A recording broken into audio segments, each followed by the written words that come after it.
قررت اليوم أورجيكم يومي من بدايته لنهايته، فتابعوا الفيديو راح تشوفوا كثير أشياء مفيدة لا تخليكم تتحمسوا وتعملوا أشياء تملوا يومكم بالطاقة بدل الجلوس على التيك توك والإنستغرام. أول ما أصحى بقوم بتوضى وبعدها بروح لأصلي، والحمد لله رحت أصلي. ولا تهملوا في صلاتكم، دائما صلوا عشان الصلاة هي الصراط المستقيم.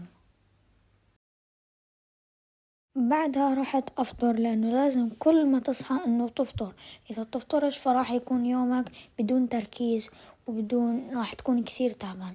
بعد الفطور رحت أعمل شوية تمارين في البيت، وعملت تمارين يعني تمارين 10 دقايق وبعدها بتخلص منها وبس.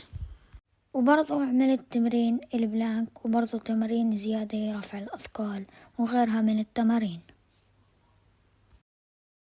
وبعد ما أخلص بروح أخذ أغراض وأروح أصور لكم تحديات كرة القدم وتحديات كثير.